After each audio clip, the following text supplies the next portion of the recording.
रायपुर 21 अप्रैल 2026 विशेष press वार्ता art of living Chhattisgarh द्वारा दिनांक 20 अप्रैल से 30 अप्रैल तक प्राचीन सोमनाथ ज्योतिर्लिंग के सामूहिक दर्शन हेतु विशेष कार्यक्रम आयोजित किया जा रहा है। आइए इस विशेष प्रेस वार्ता को देखें, सुने और समझें। यहाँ वेलकम करूँगा आर्ट ऑफ लिविंग छत्तीसगढ़ परिवार की ओर से। मैं Deependra Diwan, Art of Living state media coordinator.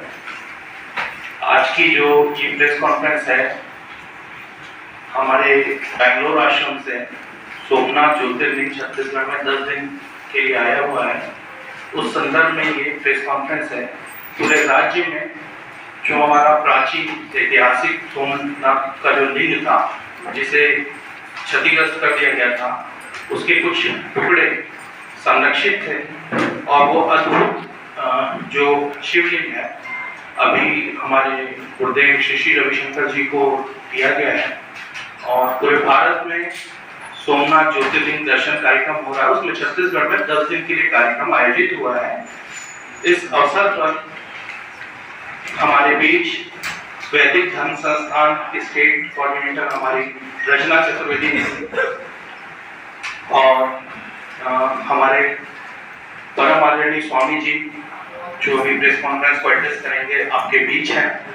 और सोमनाथ ज्योतिर्लिंग भी अभी प्रेस क्लब में है। ये हम सभी प्रेस क्लब रायपुर के वासियों के लिए एक अच्छा अद्भुत पल है और ये सोमनाथ ज्योतिर्लिंग अभी हम सभी के सामने दर्शन के लिए उपलब्ध होगा। हमारी सीनियर टीचर श्रीमती सरिता वाजपेयी जी भी हमारे बीच हैं। डॉक्टर सरिता वाजपेयी के नाम से हम लोग जानते हैं। रचना चतुर्वेदी जी बीडीएस की स्टेट कोऑर्डिनेटर हैं। ये भी senior art of living teacher है और हमारे बीच में अभी हमारे राकेश चतुर्वेदी भैया है नहीं, वो कुछ काम से बाहर है। तो हम सभी लोगों ने मिलकर ये प्रेस कॉन्फ्रेंस यहाँ पे आयोजित किया है कि इस कार्यक्रम के प्रचार प्रसार में आप लोगों की हमें मदद मिले और ये छत्तीसगढ़ के जन जन तक ये मैसेज पहुँचे। चूँकि स्वामी जी यहाँ पे आ चुके हैं, मैं माइक स्वामी जी को देता हूँ। काफी हजारों लोग आए थे इस सोमनाथ जी का दर्शन करने के लिए। तो ऐसा कहते हैं कि सनातन का कोई अंत नहीं है। जब 1000 साल पहले सोमनाथ जी को खंडित किया गया तो शायद उस समय ऐसा ही लगा होगा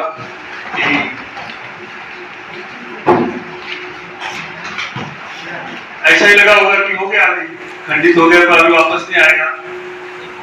मगर 1000 साल के बाद वही जो मूल सोमनाथ जी के अवशेष है वो हमारे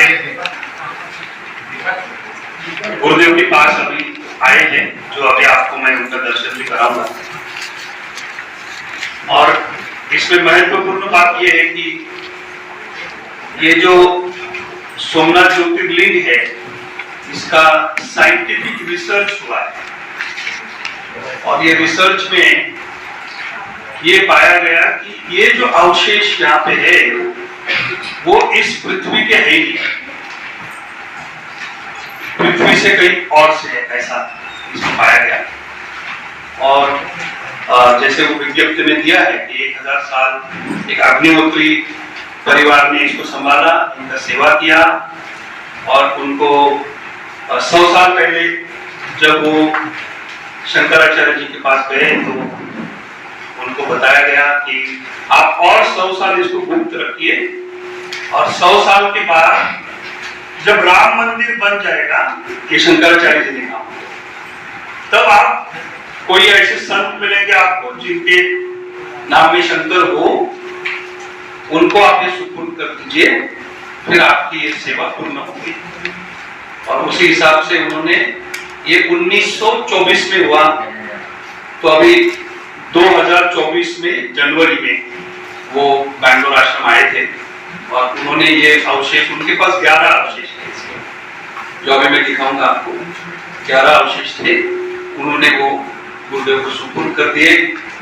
और गुरुदेव का तो ये इच्छा है कि ये जन जन तक जाए, इससे सनातन संस्कृति का और बढ़े और ये फिर से वही मंदिर में अगर स्थापित हुए तो अच्छा है। और अभी फिलहाल तो इसका पूरा भारतवर्ष में यात्रा चल रहा है। ठीक है, तो मैं जस्ट एक बार आपको ये दिखा देता हूँ क्या है। और पूरे छत्तीसगढ़ का आपके पास आइटनरी आ गया होगा कि छत्तीसगढ़ में काम काफी बुरा है ना।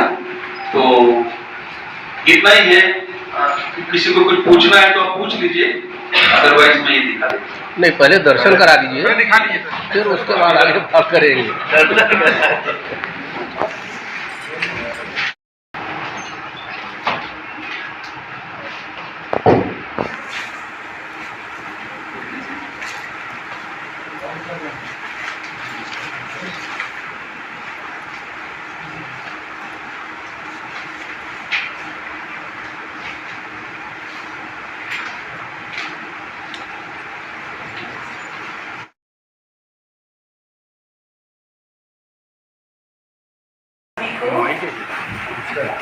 बहुत ही अद्भुत ऐतिहासिक मौका है, शायद आप सब लाइफ का ये होगा जब साक्षात श्री सोमनाथ जी आपके सामने प्रकट हुए हैं। ऐसा समझती हूँ कि पता नहीं कौन सा पुण्य आप सबने किया है कि आज यहाँ पर पहुंचे। आज पूरे छत्तीसगढ़ में भी शायद हम लिमिटेड जगहों तक ही दर्शन करा पा रहे होंगे। तो जैसा कि आप सबको शायद प्रोजेक्टर आपने सुना नहीं सुना, मैं थोड़ा सा बता देती हूँ आपको कि सोमनाथ जी शिवलिंग पे 18 बार मोहम्मद गजनी ने आक्रमण किया था और 18वीं बार में उसने टुकड़े टुकड़े कर दिए थे शिवलिंग के, तो और पूरे मंदिर को जला दिया था। तो कुछ अग्निहोत्री पंडित होते थे जो वहां पर पूजा कई पीढ़ियों से कर रहे थे, वो सारे बड़े बेचारे दुखी थे और वो सारे पत्थर लेकर 4-5 दिन में उन्होंने टुकड़े इकट्ठे किए। और चूंकि उस समय भी लोग पीछे पड़े हुए थे कि पंडित कहीं कुछ कर तो नहीं रहे, तो उन्होंने क्या गोपनीय तरीके से, कुछ आप सब देखोगे नहीं, तो उन्होंने गोपनीय तरीके से गुजरात से कर्नाटका जंगल के रास्ते से उन टुकड़ों को इकट्ठा किया और लेकर चले गए। जब वहां पर भी शासक उसी तरह के मुगल शासक थे, तो उन्होंने फिर किसी को बताया नहीं और फैमिली में उनकी पूजा करने लगे। ऐसी 15-16 पीढ़ी कंटिन्यू उसको गोपनीय उन्होंने पूजा की। फिर जब शंकराचार्य जी आए, उस समय उन्होंने शंकराचार्य जी इसको बताया कि ये हम इस तरह से पूजा कर रहे हैं 17 पीढ़ी से, अब इसका क्या करना है, क्योंकि ये मंदिर किसमें स्थापित होना चाहिए। तो उन्होंने कहा 100 साल अभी और गोपनीय रखो, भारत आजाद होगा, उसके बाद राम मंदिर बनेगा। राम मंदिर बनने के बाद कर्नाटका में कोई स्वामी जी आएंगे जिनका नाम शंकर से होगा, उनको जाकर ये आपको सुपुर्द करना है और उसके बाद वो इसको पुनर्स्थापित करने की पूरी प्रक्रिया को करेंगे। तो ये गुरुदेव के पास जैसे स्वामी जी ने बताया कि वो आया। फिर अभी पूरे भारत में 11 स्टेट में ऑलरेडी इसके दर्शन हो चुके हैं। छत्तीसगढ़ में 20 तारीख से लेकर 30 अप्रैल तक हमने प्लान बनाया है। मैं आर्ट क्लिनिक की एक इकाई है वैदिक धर्म संस्थान, उसके स्टेट कोऑर्डिनेटर हूँ। मेरा नाम रचना चतुर्वेदी है। मैं रायपुर जोन देखती हूँ, मेरे साथ बिलासपुर जोन से सलीम वजी जी भी हैं। तो कल जगदलपुर में मुझे बताते हुए बहुत खुशी हो रही है कि 5 से 7 हज़ार लोग थे। बहुत बड़ा प्रोग्राम हुआ, बहुत ही सुंदर हुआ और मॉर्निंग 3 बजे निकलकर स्वामी जी रायपुर पहुंच गए हैं। आज भी रोटरी क्लब के द्वारा एक सामूहिक पूजा की गई विमतारा में, फिर आपके पास प्रेस कॉन्फ्रेंस में आए हैं। इसके बाद फिर 2 प्राइवेट पूजा है और शाम को शदानी दरबार में फिर से एक भव्य सामूहिक पूजा रखी गई है। मैं आप सबको आज के लिए भी आमंत्रित करती हूँ कि सामूहिक पूजा में सब परिवार आए। और ये ऐसा मौका मुझे बोलना अच्छा नहीं लग रहा है, लेकिन कभी ना कभी ज्योतिर्लिंग स्थापित होगा, उसके बाद आप गाड़ी करके पूरी फैमिली को लेके घुमाने लेकर जाओगे। 12 ज्योतिर्लिंग में से पहला सोमनाथ ज्योतिर्लिंग है। अभी जो सोमनाथ में ऑलरेडी है वो तो बाद में उस समय के प्रधानमंत्री द्वारा स्थापित किया गया था।